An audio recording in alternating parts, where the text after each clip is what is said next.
Thank you.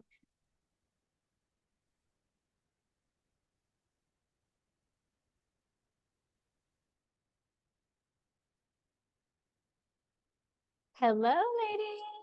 Hi, Christina. Hi, Maribel. We'll give it just a minute for everybody to join. I'm so excited to see everybody today. I love that green color on you. There's Thank you. Tamra. Yay, yay, Hi. yay. You always look so Hi, fashionable. I'm like, I welcome. need to try that on my hair. I love it.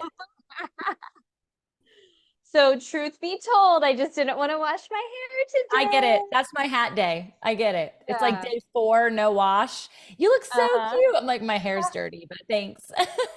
Yeah, I'll still take the compliment, just like keep it coming, you know what I'm saying?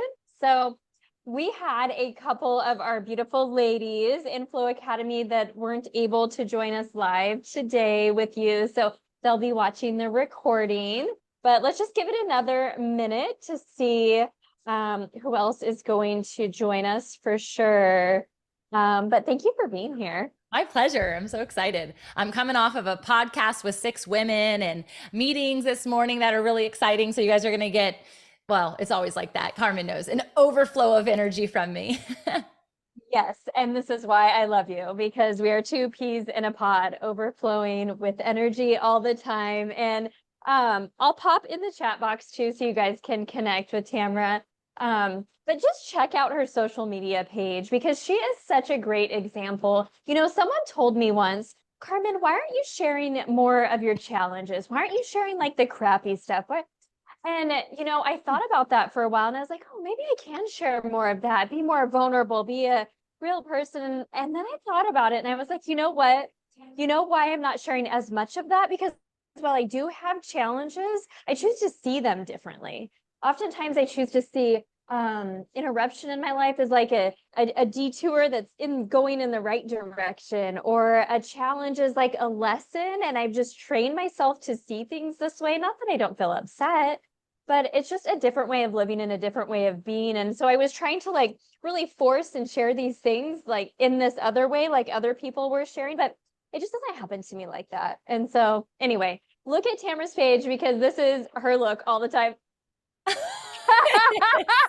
Like that, like what she's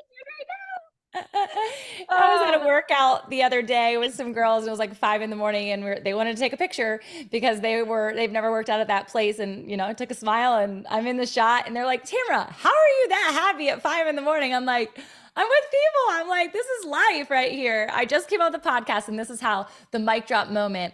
And I'm mindful of anyone's journey, so please be aware of that. But this girl was walking through a park, and she sees this random guy, and he's just like spunkily walking, and it's like, how are you guys? And their response was, I'm good, great. And they keep walking, and wait, how are you? I am fantastic, the old man says. And they're like, wow, well, why are you so fantastic? Everyone wants that response. I want to respond to, I'm fantastic every day. And he said, I just found out I'm cancer free. And they're like, wow, like that is amazing. So they kept walking about their day. And she said, how crazy is it that we are cancer free, but we don't wake up every morning saying, I'm cancer free? And I thought, wow, what a perspective shift in that moment. And so for us to wake up every day and realize, what do we have that's an unlock and a blessing, and to have that space of gratitude. And I know you speak that so often, but to stay in that space and to deem it over top of your day. I am fantastic despite what circumstance you might find yourself in.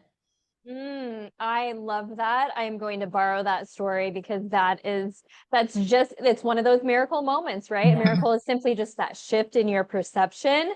And yeah, that part. And it's not to say that I don't feel my feelings and sometimes get frustrated or angry or resentful or sad or like all of the things, right? But it's just I don't stay there long. And I think that's the thing is I allow myself to feel it and understand, but then able to like keep moving forward. And it just takes time. So, Yeah.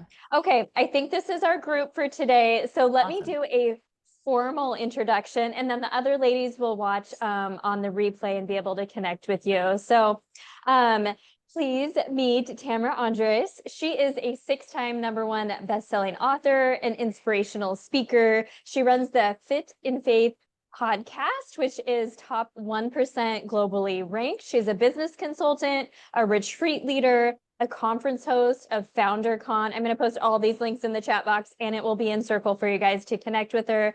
And she is a publisher, so she owns Fit and Faith Publishing, and I am so blessed to call her my friend. We met back in, I believe the year was 2019. I was speaking at a mutual friend's event, and she was there as a sponsor in the local community in Virginia Beach, Virginia. And I just remember she was just as electrifying and dynamic as she is today. But the one thing, and why I really thought, I was praying, like, let's bring someone in, and she came to mind, is because I like to talk about following the breadcrumbs and following faith, and knowing that if you take the action steps, and thinking about where you were at in business then and where you are at in business today only happened because you were faithful and you followed the breadcrumbs and you just kept going and taking action, even if you didn't know all the exact answers. And you are such a true testament to that. And you are just a wealth of knowledge as it relates to business and growing a business and taking care of yourself personally. And I couldn't think of any better person to have on our final like learning call that we're doing together than you. So thank you so much for being here. And before I forget, let's everybody smile and take a photo. Okay. Are we ready? Love it. Okay. I am going to go ahead and turn it over to you. And as always, there's time for questions. We'll utilize the chat box, all of the things. So make sure you're writing them down, because if you do anything like me, I have such a great question. If I don't write it down, then I forget. So Yeah, you guys can pop in a chat box, and I'm pretty able to kind of throw it in if it fits in that moment. Otherwise, I'll save it for the end. But Carmen, thank you so much. And it was totally a like spirit, knowing a like spirit when we met. It's the whole vibe. It's the whole energy that Carmen projects. So I'm so grateful you guys have had her alongside your journeys of what I like to call evolution, right? Our becoming journey. My first book, which was it was actually my second book, but my first solo book was called Always Becoming. And I really believe that's an element of obedience. And it's also an invitation to play in life a lot more than it is to think of a structured, religious kind of step-by-step checkbox that people project is the framework for success. That is so far from the truth. And to know if success is always way over there, then what are we doing today? What is life today? Can we be fantastic today if success is over there? And so I've really learned to unlock the art of living in significance now, rather than waiting for an accolade, waiting for a new thing that I've become to be the new identifying factor of my quote unquote success. I'll give you a little bit of my backstory so you can parallel to where I am now. And this was before I met Carmen. I walked through a really dark season, and that dark season was based on a lot of what I now know I needed to own for decades, not owning who it was that I was becoming based on choices I had made, and also projections and choices that had been made for me. I know you all as little girls had influence of magnitudes, whether it was in the house in which you grew up, whether it was with the system in which you grew up, whether it was the era in which you grew up. I had awesome things like MTV. I was also exposed to porn when I was really young. I actually got sexually abused when I was 3. And that ended up leaving me in this vicious cycle of living on the outside, on the fleshly side only, rather than ever dwelling on the inner being, on ever becoming anything that I was meant to be. I was becoming what everyone else said I was meant to be, whether it was a man, whether it was my mom, whether it was society at large. I was so success driven, perfection driven. And the smile that I wear now was actually a massive mask at the time. And when I see myself in pictures now versus then, my smile looks drastically different. The same energy that I come to now, where people would mention and say, you light up the room, was coming from a place of depletion and a place of being void and having no idea who I was living for or what I was living for. All I knew was success. And so I was always on a rat wheel, the American dream, if you probably are familiar with it. And at the age of 29, I had two amazing companies. One was a six-figure brick and mortar in my local community, and another was a nine-figure company where I had reevaluated and redesigned the Australian nursing bra and brought it to the American, United Kingdom, and Canadian markets. And so I was in the maternity and baby industry. I had two babies under the age of 2, a husband at home. And I came home one day and I noticed my barely waddling 9-month-old baby coming towards the car, and I couldn't wait. We had barely just gotten done weaning from nursing. Couldn't wait to hold her, right? Any mom who might be in the room, you know, like I can actually feel my boobs right this second. I'm like, oh, I got a baby. My kids are now 9 and 10. Okay. But it's just it was such a special season. And instead of her continuing to come to me when I got out of the car, she turned around and walked towards my husband. Now, in that moment, no different than any other situation that you've been in, you have a choice to either step in to that pain a little bit or run from it. Well, I ran from it and I went inside and I just continued about my dollar signs on my phone and my email and all of the things that were not significant, but I was chasing success. And I had what I call a tombstone moment. And I would encourage you, as your first activation, as you're reflecting, is what does your tombstone currently say? And what do you wish that it will one day say? And for me at the time, it would have said entrepreneur and maybe wife, because I had a contract for one, but I wasn't a very good one. I wasn't walking in integrity in that covenant. And mom, but kind of just complacent in that role, taking it fully for granted because I got pregnant fast and I had babies easy, and there was not really any complications in that role. And so was I fantastic? No, I was far from. I was good. I was coasting through life. We were the youngest couple in the neighborhood. We had 2 nice cars and a white picket fence and a boy first and a girl second. And we were both fit. People literally called us Barbie and Ken. It was really annoying. But they were putting me up on this pedestal that I had to then live on. And y'all, no one is meant to be put on a pedestal, because eventually that pedestal, no different than Joseph, if you're familiar with the story in the Bible, the pedestal that he was given was a colored coat. And when that color coat was stripped from him and he was thrown into a pit, I chose to throw my coat in the pit itself. Otherwise, I was going to find myself buried 6 feet under. I was really suicidal at this point. I had a lot of depression and I didn't have language for any of it. And I sat in front of my computer this particular day when I decided I was going to quit all of these things that I was doing and start to actually be the person that I wanted to be on my tombstone, which was child of God, wife, and mom. I didn't know what any of those things really meant in the full capacity or the identity in which they could become. So I sat in front of my computer and I am typing in like a place to go. Is there a place that I could escape for therapy? I'd never gotten therapy at that point. Is there a place that I can go that someone can tell me what's wrong with me? Why do I have these suicidal things when I have this beautiful family and money and all these things? And I had no answer, because everywhere that I looked up was like 20 to 40 grand. And it was asking me to come into a place around addiction. And at the time I was like, I'm not addicted to anything. I don't understand. This isn't defining me. I didn't have the ability to just up and leave my kids, and I didn't want to. And so we were talking about this pace. Well, I went from rat wheel supersonic to 0 very quickly. And that is a very hard thing to do when your identity rests in your title, when your identity rests in your labels, when your identity rests in your name tag. So for 3 years, I went on a journey of becoming. I started to minimize my life and also the things in which I had, and I started to maximize the who I was always meant to be, but I had never actually sat with and just dwelled with. When's the last time you took yourself on a date? When's the last time you wrote down all the things you love about yourself? When's the last time someone asked you this question, which was the defining moment of this 3-year span, where my hot hubby is what I call him, Gary Hot Hubby. Everyone in my community knows him as such. He was kicking his barefoot feet up on top of our picnic table in the back while the kids were taking a nap.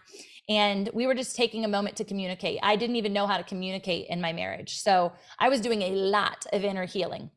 And he said, "What are you passionate about?" And I was silent. I had 0 answers. I had started 9 companies up until that point. And so his eyes got really big and he's like, you spent our life's savings on something you're not passionate about. You're not passionate about any of those things. And I had no words. And I thought and I thought and I thought, and I was like, no, it's not that. It's not that. It's not the customer service. It's not the retail. It's not the designing. It's not maternity. It's not babies. And it ultimately came down to people. I'm really passionate about people. I love lighting up a room because I love seeing people light up. I love unlocking their dream because I want more dreams to come to fruition, because what a better society when we're all standing in the dream state consistently. And it's not a fallacy. It actually is our reality. We get to be fantastic today. And so all of that came to me starting what I now have as Fit and Faith. So how do you go from complete stagnation to where I am today in a very short period of time? It's been nearly 6 years, and it feels like a catapult. It feels like I jumped over a bunch of mountains. And the question that is often asked to me is, how do you do it all? And the answer, very simply, is I never do it all at once. You can't. You cannot possibly do it all at once. So if my feet are currently planted right here at my desk, in my office, at home, with my sweet little boy who is actually sick from school today, he's still here as my son and I'm still his mom in this moment. But my present energy is being poured into you. And so I am not splitting myself. I'm not wearing one hat this minute and another hat the next minute. I get to be all of me right now. And the reason that I get to connect with you with such energy is because I know parts of me match parts of you, and parts of me you've yet to become, and parts of you I've yet to become. And that is an invitation to thrive. That is an invitation to be more than we've ever been. And so I had this moment where I decided, man, I want other people to find out what they're passionate about, and I want them to deploy what it is that they're meant to do. And I don't want them to wait until someone else gives them permission, because ultimately I think that's what we're often doing, right? When it comes to success, is we're waiting to have permission to become, rather than just going after it and taking ownership in it and being excited about it. I, not a day in my life, have to sell anything to anyone because I'm sold out for a significant life. And people want significance. They don't want success. And so they want significance in their marriage. They want significance in their motherhood. They want significance in their business. They want significance in their health journey, their faith journey, all these different components of themselves. And so if that's the internal autopilot that everyone wants, how do we help them get there? I invited about 30 women, and this is how my business actually started, with money exchanging. I invited 30 women, most of which didn't know each other. They kind of came from 2 different collisions of worlds. One, which was that supersonic Tamra, that one that was like working off of all of her depletion and all of her energy. And then the one who found Christ, the one who was living in integrity, the one who slowed her roll and understood what operating from a state of rest looked like. And one who is not willing to jeopardize my current desires and or become a chameleon just because I was invited into a new people group.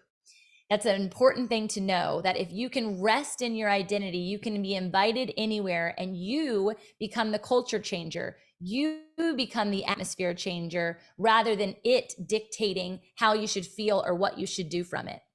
So I invited 30 women into this room with a very inconspicuous incognito text right around Christmas of the year before. And I said, hey guys, we're going to have a New Year's gathering. Here is the location. It was one that no one knew where it was because it was my husband's office building that was in a commercial park. It was really dreary and dark and no street lights. And so they're like, where is Tamra taking us? I will tell you, 30 women showed up. And they came in, everyone said yes. And we were in such a tight quarters because I wasn't anticipating everyone to come. Everyone was really crammed, standing up. Some were sitting on the floor. And I opened scripture to Proverbs 31. And I read about this woman this woman who had it all. And if you've never read Proverbs 31, regardless of your faith lens, I highly recommend you reading it, because you're going to be amazed by this woman who wakes up before the sun rises. She is a landowner, meaning it has real estate. She's got property. She has multiple revenue streams coming in. She has a family that she sews their clothes for. She goes to the market and she makes all the meals, and she does hashtag all the things, but she does it well. And so I raised the question, who wants to be like this woman in your own right? Not let's copycat, but who are you uniquely defined to be? And do you want these things in your life? And a majority of the people in the room raised their hands. And I invited them in. And this is where you guys are going to learn some business tactics. So if you're ready for that, first, it's just an invitation, but you have to provoke curiosity behind the invitation. And a part of that curiosity, let's be honest, is that you don't even know what's about to happen. You don't even know the full business formula yet. You don't even know what your business ecosystem or your marketing strategy or your sales funnel is going to be. But you're sold out for an idea, and you have a mission in mind, and you have an ability by your voice or by written form, writing, I'm an author too, but you have an ability to what is called galvanize people to an idea and move them with intention into whatever that particular mission is for you and your outcome. And so in that moment, I launched a membership program. Again, I didn't really have the details. I didn't write out a curriculum. I didn't have anyone that was outside of my local community. So I didn't need to have this whole like email marketing system or anything like that. All I said is, hey, do you want to hold hands and do this together? I've been a business owner for the last 9 years. I want to bring your passion to life. And in that room, only 2 people raised their hand to say that they are currently desiring to be an entrepreneur. Since then, 13 businesses have started. Since then, people have quit their full-time jobs to go after that passion, because that was the environment and the significance in which they were meant to be sitting, but the world had told them they were supposed to be a teacher or a nurse or a lawyer. And those things are amazing and noble. And at the same time, they're just an infrastructure for something that you are already capable of doing. Why not teach in your own business? Why not teach and serve and heal people deeply as a nurse would do, and create significance in the way that is uniquely designed to you? So from membership to marketing to a whole business ecosystem in 16 and 6 books later, not 16, that's a one-day bookshelf, not yet there, we've got a couple, and stages all over the world, and community members that are all over the world, and 3 different podcasts, one that has just taken traction since that moment. At the end of the day, the answer was yes.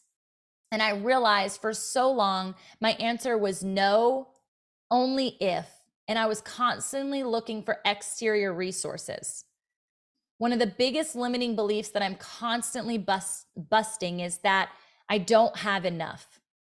I don't have enough community members. I don't have enough money. I don't have enoughness. I don't have a worthiness. I don't know how, right? And if we can move past that and we can play into it, meaning take ourselves seriously enough to have childlike faith. That's such a good statement. Take ourselves serious enough to have childlike faith. When we were little, people told us anything was possible, that we could become anything we wanted to become. And at some point that narrative changed, but I don't believe it was society. I believe it was us. And so when we can unlock that within ourselves, anything you want to do is totally right at your fingertips. And to know that desire in your heart is only yours, especially if you're an entrepreneur, an author, a speaker, a podcaster, because people are looking to you and they're like, I don't want to do that thing. That's on you. You go do that thing. And like the Proverbs 31 woman, maybe you want to own land. Maybe you want to have generational legacy. Maybe you want to have a business that your kids can one day work in. All of these things are totally possible, but we have to remember this one thing. And I'm going to start sharing a couple slides if that's okay with you, Carmen. Because it all started with this for me. I loved people enough to start uncovering their message. Because your message doesn't just matter to you, it matters to move others into their yes, whatever that is. So the question ultimately came this: what are you passionate about? In Japan, there is this word called the ikigai. It stands for your reason for being, your reason for being. And if you can figure out what your ikigai is, oh my goodness, it's very similar to the next model that I'm going to show you, which is what the Lord revealed to me through my business plan. But if you were to look at this, you're intersecting what you love, what the world needs, what you can be paid for, and what you're good at. And then you're overlaying your passion, that question that my hubby asked me, your mission, your vocation, which is what everyone is deeming. What is your calling? What is your calling? And then your profession, which is ultimately just your job. What's your job title? But oftentimes where these yellow arrows fall is where people are existing. They have delight and fullness, but no wealth. They love what they do. They're sold out, but they have no wealth. Wealth has a really big definition. That's a whole nother share. Excitement and complacency, but sense of uncertainty, meaning they're excited about what they do, but they're really comfortable with where they are, and they don't want to bust through the limits of uncomfortability or discomfort, so they just stay stagnant. Then there's the comfortable but feeling of emptiness. Maybe you're doing pretty well, you're happy and content with where you are, but you just feel void. That probably was where I was. I knew what I could get paid for. I knew what my vocation was in the moment. I knew my profession. I knew what I was good at, and I knew what the world needed, but I wasn't doing anything that I loved because ultimately I didn't love myself because I didn't know myself. How can you love someone you don't know? You don't meet the person, even if they spark you from across the restaurant and you catch eyes with the love of your life. You don't know what you don't know until you start to fall in love. That's a part of the journey. And the last one is satisfaction, but feeling useless. You're feeling useless because you don't actually provide something that someone needs. You love it, and that's great. But we have to be mindful of not about our own sense of significance, but how does that significance tie in to what the world needs at large? You are no longer selling, you are serving when you shift into your ikigai and you understand your reason for being. So I didn't see this model until a couple years into my journey. And when I did, it unlocked this because I realized what the biggest problems were with the people who were coming to me to start their own business. The problem wasn't that they didn't have a decent business idea, and the problem wasn't their brand. They kind of figured out like, yeah, I probably need to jump on social media, and these are the colors that I love, and this is the energy that I bring. The problem was that they were not intact with their being. And when I unlocked that revelation, not only for myself, because that was my problem, but for other people, I started realizing you're building your business on a faulty foundation. You're building your business on something that is not going to maintain or sustain because you're doing it for the world and you're not doing it from a place of desire or a place of significance. Money can only take you so far. You can't take a hearse to heaven, y'all. It's not possible. So all the things you might be acquiring in the process of your happiness journey, at the end of the day, you should need nothing other than some fruit. And that's my truth of bounty is wealth, and wealth comes from the fruit. What is the fruit that falls from your tree? This is when you start to think about resources. I never today, not then, I never lack joy. I have bountiful joy. I can pass it out to everyone that I meet. And I know when I go home, I'm going to have some more of it. I know I have kindness. I know I have gentleness. And so when I think about that from an element of resource, no one's talking to you about how do you resource a fruit? How do you serve fruit? How do you build a life of significance based on your fruit? It's knowing your identity actually propels your business and your brand. And so here's the next arrow points. Where are you? Are you in the belief that you believe and are ready to receive, but no one else can see what to commit to? Meaning you have no brand. Basically, no one knows who you are. That's okay if that's who it is. There's so much we can do with that. Or you're a beam, you are a light and a spark, but your attraction has no follow-up action, no longevity, and no lifetime customer value. So people are like, I love Maribel. I love Kristen. I love them so much. I didn't know that they had a business. I had no idea I could pay her. I had no idea that we could exchange resources and spend time together. I didn't know I could learn from her. I didn't know I could receive from her. And so there's no longevity. So they're just like, okay, well, on to the next person. Because ultimately, everyone's question, whether they just want to be friends with you or they want to do business with you, is what's in it for me? What's in it for me? And that's why you can so easily be a salesperson. And all of you are, whether you think so or not. You could sell me on your hair wrap. You could sell me on that green jacket, right? You could sell me. I'm sold. You don't have to say anything to me. I'm like, yes, she owns that with such confidence. I want it. And this is what people are thinking, that they have to come up with something so wildly creative, something that nobody else has. But it's not about that. It's about being all that you're meant to be and then learning to monetize it. The last part, which is where I found a majority of my initial clients, was you have a market, traction, and financial momentum, but you feel misaligned, you're stuck, and you're lacking joy. That's where I was. And so this is the becoming model. This is for mission-driven leaders who are ready to go to the next step and they're trying to figure out, yes, I hear you. I need that thing. But I hope already, without me even going any further, you've already realized, man, you've had some sweet moments of conviction to say, I could do that better. I could ask myself that question. I could get really real with myself and realize that I don't actually know my reason for being, that I don't actually know myself or love myself. And being in that place, though it seems like a place of depravity, it seems like a valley. Remember, rivers run in the valley, meaning your hydration is much closer than you think. Your growth is so much closer than you think. You are going to have living waters coming through you and being able to hydrate other people simply because you decided, no different than the air mask rule when you get in an airplane, you're going to drink first. And so when someone comes to you for a need, you're going to actually have the ability to give them a drink, because currently you don't have that, or you don't perceivingly think that you have that, but you probably do. A question that I always ask people when we get started or we're hanging out or any of the things is like, knowing that their passion is something I'm really passionate about, knowing their gift, and they're different things. So I might have a passion in fitness, but my gift might not be actually personal training. My gift might be the gift of encouragement, right? And so knowing your gifts. And then the third thing is being able to say, what's in your hands? What's in your hands?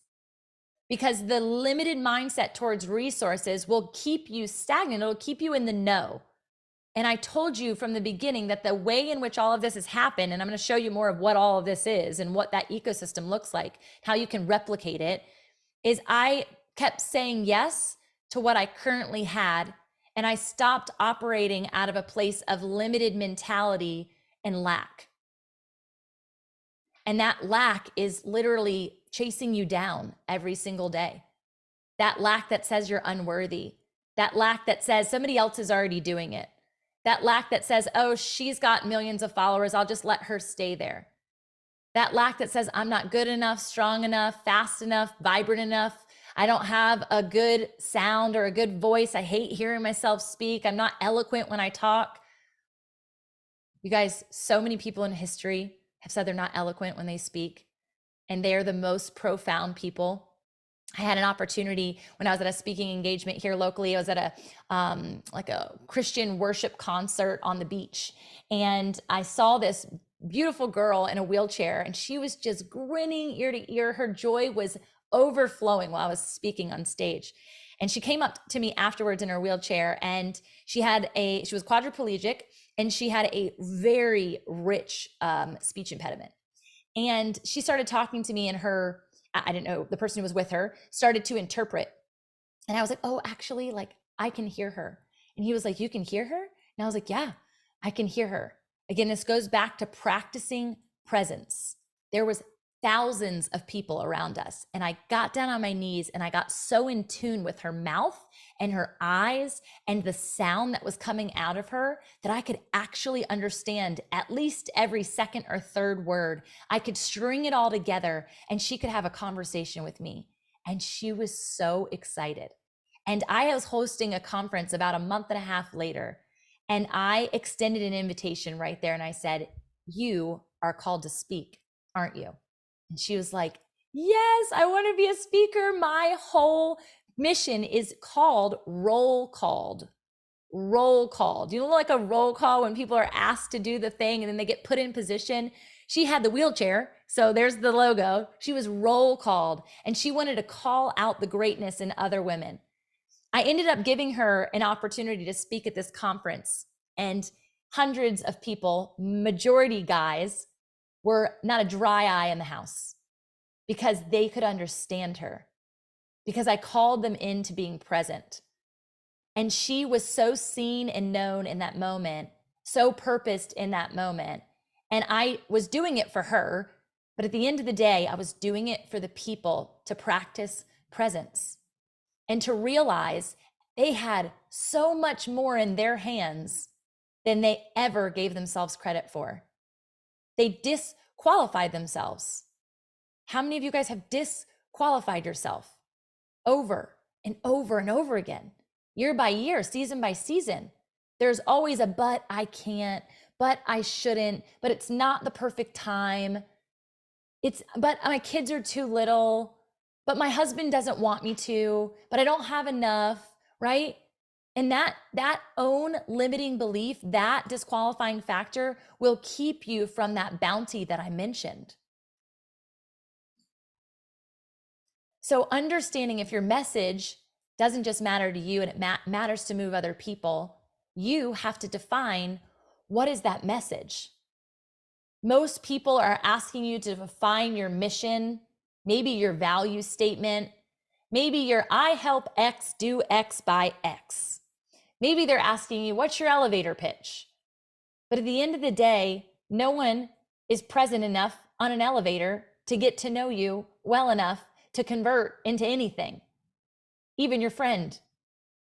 And so I want you to understand your unique testimony is what drives you to show up in the way on purpose, because in the why is where you're supposed to be. When you are in your why, living your why, they, them, anyone, including yourself, doesn't have to be sold because they see you are sold out. And so the question is, what is your testimony that you stand on bravely, boldly, profoundly? What is that passion connected to it? How does your spiritual gifting create a business ecosystem that allows people to come in and experience your testimony and to truly be transformed by it? I have seen women start businesses because of divorce.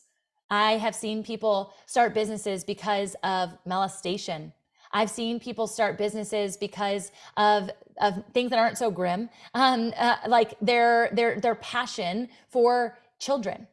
I've seen people start businesses from so many different layers and levels because they're a mom, because they lost a child, because it aggravates them, whatever that thing is, to no end, and they don't want anyone else to walk through that same testimony. I want you to stop thinking about what the world is projecting on you and to become what you can project on the world. Here's what it looks like from a business ecosystem perspective. I've said this word a couple of times. Everyone is giving you a funnel, okay? And Carmen, I want to make sure that I'm speaking life into your people particularly. How many of these women are starting businesses, considering starting businesses? So some of them already have a business Okay, established. Some of them are starting a brand new business, and some cool. of them are starting another business. Okay, good. So this So falls for yeah, everyone. so there's Okay, so this works for good. everyone, and Okay, it's perfect because the thing that we talk about in Flow Academy is the skills that you're learning here, you match and pair with your unique gifts to bring something to the world. It's not like so good. how I do it or how anyone else that's already graduated. It may look similar, but it's going to be your unique way. So it Yeah. pairs just so Oh, good. beautifully. Oh, good. I'm so excited. Okay. So this was a revelation while I was teaching this older man. He had been a pastor for about 25 years, and he wanted to jump into the coaching world. This is something I'm really passionate about, is people who are operating in that lack scarcity mentality, and they're not actually making money I don't think that money is the end all be all. I also don't think everybody is meant to be a millionaire. So when I share with you the millionaire messenger status, I don't necessarily mean that you are going to have millions of dollars by the end of next year. That is not a false advertisement for anybody who's giving it to you. I believe you're meant to steward what you can steward a little, and then you'll be trusted with a lot. And that's a big problem that a lot of people are saying, like, you need to have a 6-figure business. Well, have you stewarded the 4-figure business well? Because if you're earning that money and it's going in a place that is not actually a quality stewardship methodology, why in the world should you earn more? So this is important. And this process of a funnel is a lie. The funnel is what literally everyone else is teaching. And I understand the intention behind it, but they're missing a key ingredient, which has been the rock in which this business has been built on. And I'm excited for you guys to have access to it today. It's going to help you change and shift the way in which you serve people. And the outcome of it is that you're going to be served in response in a really beautiful way without even asking. Okay. So this is the hourglass model. I am so connected to this. I literally have hourglasses around me at any given time to literally be quiet on a coaching call. If someone's talking and they're getting it off base, I'll just turn it over. I won't say a word. And they're like, you're right. So I hope that this sticks with you because it's critical for you to be able to serve people well.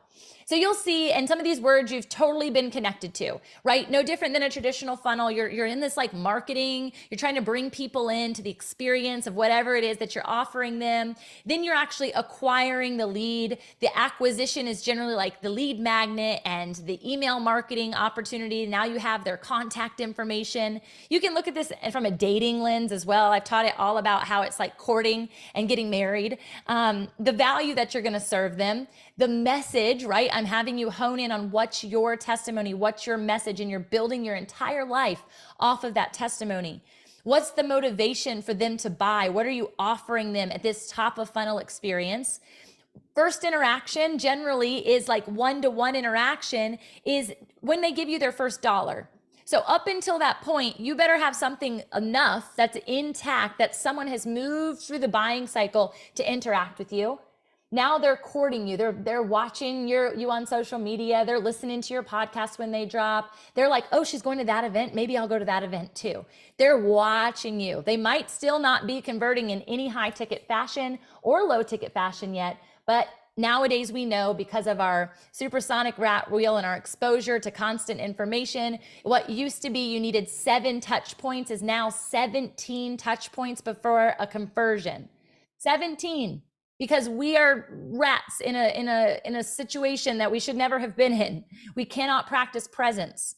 And so you want to create experiences and atmospheres that bring people into practicing presence with you, and you can minimize that 17 exposure point back to the 7. But you have to be dynamic in that process and be very intentional with it.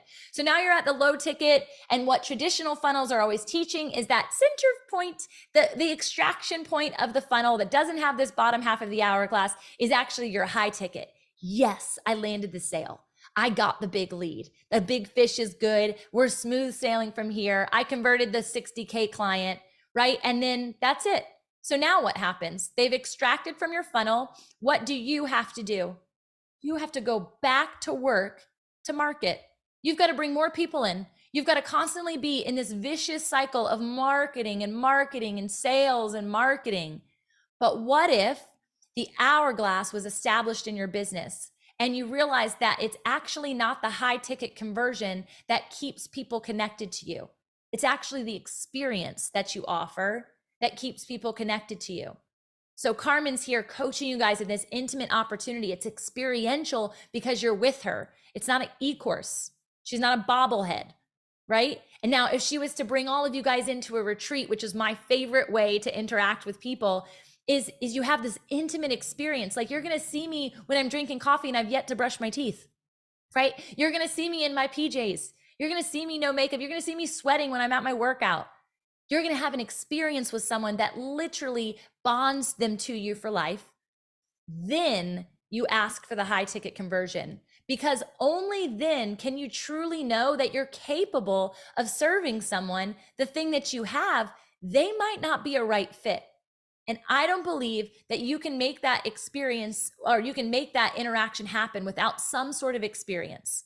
It doesn't mean always that you have to have a retreat in person, because that's not always going to happen in our business modalities. It could be a long form, full day virtual event. It could be that you're having a 1-to-1, 2-hour conversation and you get to meet their spouse in the process and they get to meet your kids. I want you to think about sales totally differently and think about the word intimacy. Intimacy, that stands for into me, you see. You better create intimacy with your client so that into them you see, and into they're able to see. Because people talk about know, like, and trust, but I can assure you, you don't know, like, and trust all the highlight reels on social media. There's no way. And if you do, we will have a self-regulation conversation, because those are lies. Right? And so now you have the opportunity to go high ticket. And this is the coolest part. Instead of you constantly being in sales mentality and constantly having to market to new people, you now have a cheerleader for life. Someone who's going to spread the word of mouth. They're going to cheer you on. They're going to be your encourager, and you get to cheer them on no less. Then it's the name bearer. They're willing to wear your swag. They're willing to rock your merch. They're willing to put your name, Fit in Faith, powered by Fit in Faith, on their podcast. They're willing to be a part of your network. They're willing to go and volunteer at your experiences. Then you've got the community nurture. You're going to host opportunities for them all to come together, and you're not going to charge them $1 because you've already given the high ticket experience. And then my favorite part that most people, especially teaching business, are forgetting is that there is an evolution opportunity. That means when you change, when you grow, when you become, and that old business tactic, that old business strategy, that thing that you were teaching last year no longer suits you, it is not, I got to start all over and start my business again. It's, I'm going to evolve. And guess what? Those cheerleaders, those name bearers, my community is going to evolve with me. I'm going to teach them this too. They're going to come on this adventure too. They're going to play with me here in this capacity too. And so it's not hard then when I want to send out an email and I never present it to the open to the public to bring somebody into my very next experience. 1, because they know there's integrity. 2, they know I wouldn't offer it to them if it didn't have value. And 3, they know it's going to be done with excellence. Excellence. If you could trump anything else, perfection clearly isn't the answer. Nobody's perfect. We know that that's an old rat wheel that people tried to live on for a long time. Not true. But excellence, you can own excellence. And you can realize that your excellence in this season is going to look really different than your excellence in next season. And what's beautiful about that is you can give yourself grace for the you that you used to be and the you that you're going to become. I host conferences and do these things all the time. And people will come up to me and they'll give me all the compliments and the accolades and all of that. And like, this was incredible. This was the best one yet. And I take the compliment because that's kind, right? And I'm always like, thanks so much. I'm so glad it was what met you. This was my current capacity. This was what was currently in my hands. But inside, I'm having this conversation with God, like, but it's not yet the thing. It's not fully the realized dream. I know that what they're seeing is only the tip of the iceberg. I can't wait to show them what next year is going to look like, because I only got to actually activate 3 of my 30 million ideas. Come back, come back. But I was so emphasized on serving them in excellence with what I had in my hands right now, from the passion points that I have right now, on the purpose of my testimony right now, and to encourage them to keep experiencing what it is that they're meant to be receiving from this company at this time. And I don't ever have to hook and bait someone. I don't ever have to chase anyone down, because they're in the ecosystem of my business. And ecosystem ultimately means at the end of the day that you have an LCV. If you've never come up with this number for yourself, I highly encourage you to process it. Maybe go back if you're a business owner and you've had your business for a while, or project forward, and you 100% can. And so an LCV is your lifetime customer value. My current lifetime customer value of some of the women that I mentioned were in that room when I asked them to come blindly, that have since stopped their full-time careers, or one of them that I'm so excited about is about to jump out and in June for hers. They've literally been with me for 6 years. Everything that I've offered, they've taken advantage of because they know those three things that I told you. And so what I want you to know is our LCV at this point is about 60 grand. So over the course of almost 6 years, they've been willing to invest $60,000. Do you think they have an ROI? And guess what? When they first bought with me, guess what I asked them to pay me when I had that membership? $37. Now my packages are 40 grand. They trust me. They know me. They like me, luckily. And we have so much fun together because I show up in the me that I am right at that moment. And I'm not trying to be anybody else in the process. I'm not trying to put on a facade or a front. I tell them what I can and can't do for them. I point them to the people who can do the things I can't do. I don't hold it to myself as like well, this was my secret weapon to get where I am. And so I'm not going to tell anybody about that course or that book. No, be an open book with your community. Tell them the valley that you're in right now. Tell them that a partner just burned you and you're walking through a state of disappointment and I need some prayer.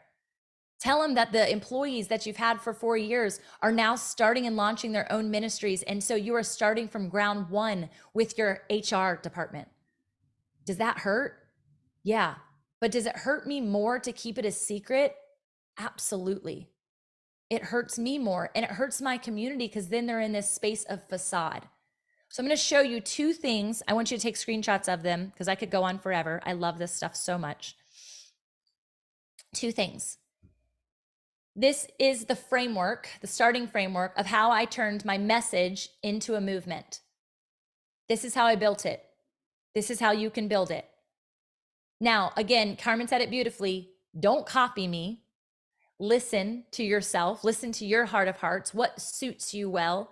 What order do you want to do it in? But know that the opportunity to have a business ecosystem is right at your fingertips. It's just a matter of what you say yes to when you say yes to it and what you're prompted to say yes to. Here's the second one. So if you were to stack these two together, that's my business ecosystem from top to bottom. I am currently in the state. I launched my nonprofit last year, and our school, our academy is launching in January of 2026, which is a massive deal I'm so excited about. It's an ordination and entrepreneurial school, which will then certify ordained marketplace ministers. And there will be a shepherd tank at the end where we'll get to, as shepherds, have an opportunity to mentor, have buy-in to their companies, and create on the business ecosystem of myself another level of multiple revenue streams. So at the end of the day, work smarter, not harder in marketing your message, and realize that there is so much capacity, so many people waiting for you to launch in and evolve in to your hourglass funnel. Wow. I myself wrote 2 pages of notes. Good. But what I love that you shared, and I hope everybody took away, and while I'm talking, everybody, I will open it up for questions. We have a few more minutes, so please get ready to unmute yourself and ask your questions. Is that you're starting with what you had in your hands, and you gave that example of you invited people in to join for $37, and now you're charging 40,000. But it doesn't happen like overnight. But it takes time and it takes building relationships. It's something that I am talking about all the time. It's not just a transaction. Anybody can show up and charge something and earn $1, but this is a relationship. Yeah. And the part I want to make sure that everybody was hearing is not only were her clients getting this transformation in their life, because Tamra was evolving and transforming right along with them. She was just a little bit further ahead than they were. And it's like a gift that you give it to yourself too. When you can show up, and by the way, my word for this year is significance. Yes. That's so good. right? Like we say in my community, of course that happened. Thank you. More please, right? So that's my word for the year. And each one of the women that are in this room and that are watching on the replay have a special gift inside of them. And that's enough. And that's where we can all start. But I'd love to hear questions, even if I'd it is love like to a answer. tactical question, like, Yep. what about this thing? Like, this is my business. What do you think I should do? Happy to answer. It's on the Yeah, spot, coach. yeah. Right. Oh, thank you for popping that in there. Yep. Um, There's so many questions. I'm trying to figure out which one first. So I have a business and pretty much are plateauing on the revenue side of it and trying to learn about different opportunities to open up services. I'm a product-based business, but I'm selling one-to-one. So every relationship that I'm building is organic and, you know, people come back, but it's literally one product at a time. And so I'm looking to see what kind of ideas you would have to expand when you're trying to think about your business and figure out how you can serve people more in different areas. I'm not a writer, but I've had it on my heart to write my story. So I'm also, my question was also around that, like, do I have to have it all figured out? Do you have tips for that as well? So Yes. Yes. Okay. I'll start there because that's an easy answer. Yes, tons of resources. I have actually a free resource hub that you can get inside of. And one of the places that I would encourage you to start is what are the myths in the publishing industry? It's a free video inside of it. There's 10 myths specifically in this video, but there's plenty of other ones. And we're actually launching a Write Your Story course here soon. But it is 100% something you should go after. It is a huge asset to landing stages and getting in front of new markets that you otherwise wouldn't have gotten into. The investments are minimal comparative to the ROI on the other side of it.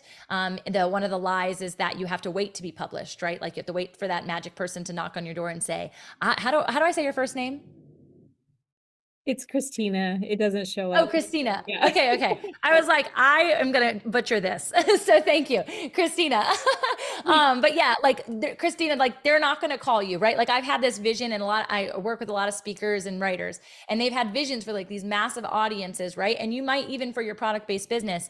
Well, that doesn't happen with just like a random phone call. It happens with obedience and these small stages. Again, it's small stewardship. I started with a chapter in a book, then I wrote a whole book, and then I kept writing books. And that is a stewardship conversation. It's not a how do you do all of those things? It's just I've been given the ability and somebody told me to write, and now I'm going to write.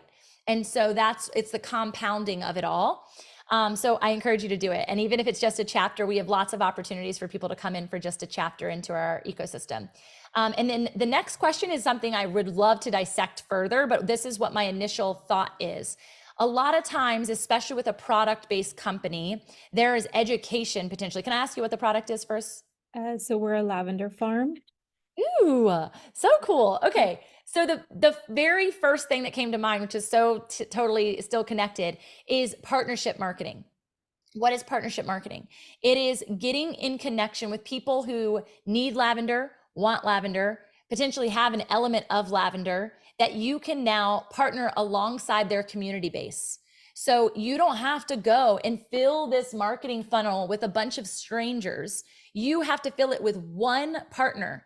And that one partner has this, maybe they extracted them because of the traditional funnel, but they have 15,000 people on their list.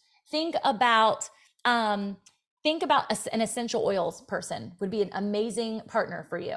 Think about somebody who does it either in a small business capacity or a large business capacity. And you say, instead of, hey, buy my lavender, that's never how that works. It says, hey, I have a lavender farm and I specialize in developing products around lavender. And I see that you have a lavender line. I'd love to talk to you, right? You're going to educate them. Where are they getting their lavender? What is their field? Is there things that are being put on it that are not good for it? How are they nurturing it? Are they maximizing the use of it? Become a go-to source with education and the partner is immediately going to jump ship from whoever they're using, and they're going to come to you. Why? Because you're a person and you're not some program that they're typing in, here's my zip code and I need lavender. And they're going to realize that you too have a community base. And so it's give and take, and you guys get to work in rhythm together. That's one small answer for a big, big question. Thank you. Yeah. Does anybody else want to ask? My mind could go a bunch of different ways with that, Christina. Yeah, her lavender business, it's just all natural and everything. She sent me the coolest gift. It's this lavender eye pillow. Oh my gosh, it is so relaxing. I'll use it when I just want to lay down during the day for 20 minutes or before bed, just to like rejuvenate myself. You know, when you've been like on this, like what you're probably going to do after this call, because you've had go, go, go, go, go, and you just need to calm your nervous system. It is the Yes. best. So, That's so good. yeah, well, why don't we? Beatrice had to go, but she said, amazing, amazing, amazing, amazing, amazing. Thank you so much. Maribel or Kristen, do you want to share a takeaway and just a moment of gratitude? Yes, I'll go. So I took 3 pages of notes. And I Yes. just want to thank you because it really like opened your eye to another version of business ways for me. Yeah. But I had a question about the tombstone thing. Like what really made you?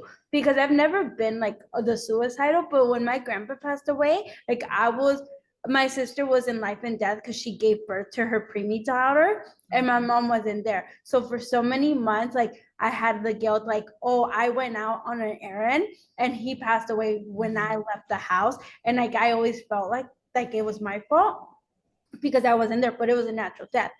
So when you said about the tombstone, like a lot of things came to mind, like, but what is it? I don't even know what I would want it to say. So like, I don't know. I had that question of like, what made you think of your tombstone? Yeah, you know how things just drop into your spirit.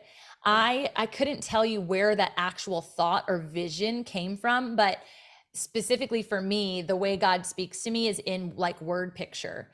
And so I can close my eyes and someone will say a word and I see an image, right? And so that would be like a visual learner is what the world calls it, but I know that it's actually a gift to be able to do that because that's not the way a lot of people's minds work.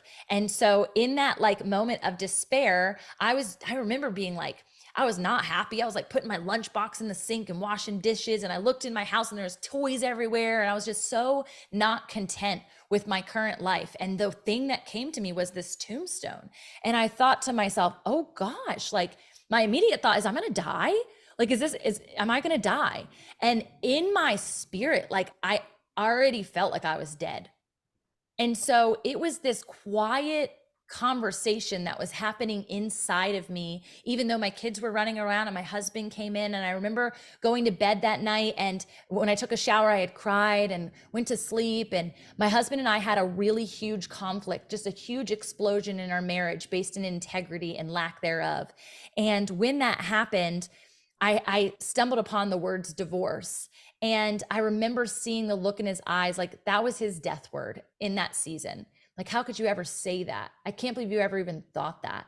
And I was like chewing on it, like this is a consideration.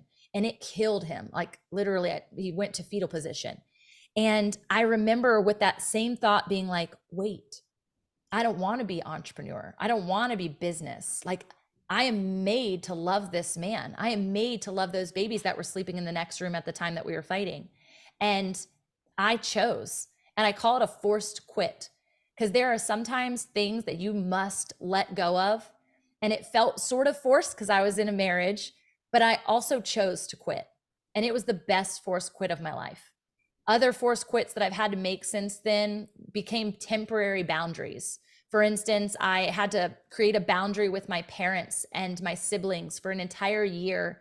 I no longer communicated with them or went to where they were. And they lived in my neighborhood, guys. So that was a really hard thing. But I knew if I was going to save this same marriage that I had discussed getting completely rid of, or if I was going to save my soul, if I was going to stay alive, I needed to create a safe nucleus for myself and not fall into old habits or mindsets that were constantly being projected on me since childhood.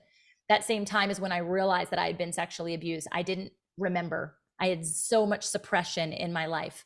And therapy helped bring that about. So if you're still like struggling with certain things, therapy was one of the best things that I ever could have done. Books that I read and self-development, which is, you know, the self-help industry, in my opinion, is missing the element of spirituality and faith. And that can be wildly detrimental because then you rely on yourself and there's a greater source that loves you. And so if we're relying on ourselves, we will self-destruct. And whether you're in the healthiest version of yourself or not. So boundaries became a part of that. Other forced quits was minimalization, which I mentioned. I started getting rid of all the excess in my house. We literally did a whole house remodel the year before. I had no idea it was going to come into play here, but I had so much tension around getting rid of like mementos and things that had been passed down to me that I carried so much identity in, that when there were no walls and there were no like little corners or caddies or things to put things in, I felt totally naked. So I know that the Lord had to put me in this naked season before I was ever going to be able to come to the terms that all these things didn't matter at all. What mattered was my intimacy with myself. And so those are a couple of the things. I could keep going on. I had to quit a lot of things, quit music. I quit gluten. I quit sleeping. Excessive sleeping was my desire to run away from problems.